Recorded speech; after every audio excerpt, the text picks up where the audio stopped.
పద్మనాభ రెడ్డి గారు మీకు ఒక విషయం గుర్తు చేస్తాను. 127 రూపాయల పేమెంట్కి ఒక జీవో రిలీజ్ చేసి ఆ జీవోని పబ్లిక్ డొమైన్లో పెట్టినటువంటి ప్రభుత్వం గత ప్రభుత్వం. కానీ అదే సందర్భంలో ఇందాక శాస్త్రి గారు చెప్తున్నారు 2680 కోట్లకి సంబంధించిన ఒక పేమెంట్కి సంబంధించిన జీవో కాన్ఫిడెన్షియల్ జీవోగా ఉంది.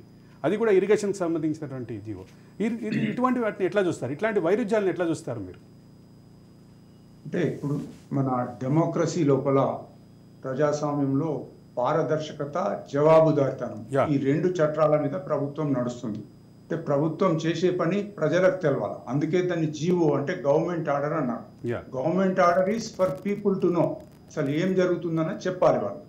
అయితే ఇక్కడ ఇంకోటి ఏంటంటే ఆ యొక్క ప్రభుత్వం తీసుకున్న నిర్ణయాలు కొన్ని సందర్భాల్లో తప్పు కావచ్చు, కొన్ని సందర్భాల్లో దురుద్దేశంతో కూడా తీసుకొని ఉంటే దానికి జవాబుదారితనం కూడా కావాలి.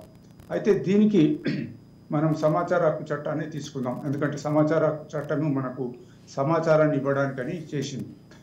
ఆ చట్టం ఏం చెప్తుందంటే ప్రజలు మీకు సమాచారం కొరకు అప్లికేషన్ ఇచ్చేదాకా తెచ్చుకోవద్దు, మీ దగ్గర ఉన్న ఇన్ఫర్మేషన్ అంతా కూడా లోకల్ లాంగ్వేజ్ లోపల మీడియా ద్వారా ప్రజలకు తెలపాలన్నారు. అంటే ఇంక్లూడింగ్ సెక్షన్ 4(1)(b) ఏం చెప్తుందంటే ఆ అధికారి పేరు, ఆయన జీతభత్యాలు, ఏమేమి స్కిల్స్ తీసుకున్నారు, ఎంత బడ్జెట్ ఉందో అదంతా ప్రజలకు తెలవాలి. ఎందుకంటే ప్రజల మనీ.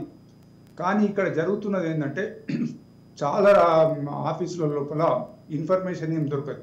ఇక తప్పని పరిస్థితిలో మనం అప్లికేషన్ ఫైల్ చేస్తే దానికి కూడా జవాబు అనే పరిస్థితి వాళ్ళ ఉంది.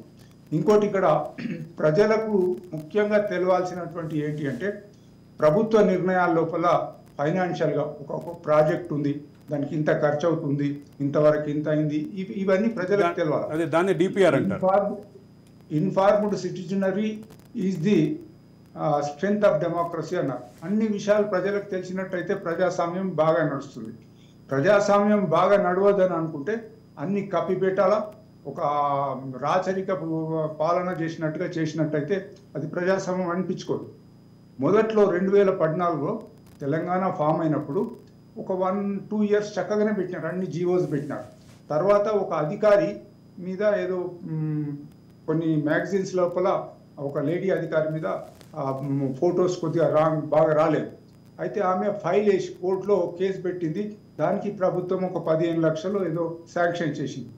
దాన్ని ఛాలెంజ్ చేస్తూ మళ్ళీ కోర్టులు వేసినారు. ఆమె పర్సనల్ కేసు కాబట్టి ఇది ఎందుకు వచ్చిందని. ఓహో, ఈ జీవోలు రావటం వల్ల ఇలా జరిగిందని చెప్పేసి ఆ జీవోస్ను 2 కేటగిరీస్ చేసినారు. ఒకటి ఏమన్నారంటే ఇంటర్నల్ సర్క్యులేషన్ అంటే మన ఆఫీసులోనే సెక్రటేరియట్లో ఉండాలా.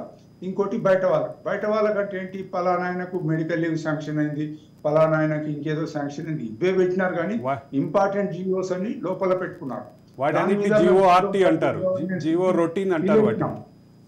ఆ పిల్ అలాగే ఉండిపోయింది. ఇప్పటి వరకు పిల్ మీద కౌంటర్ వేయలేదు వాళ్ళు.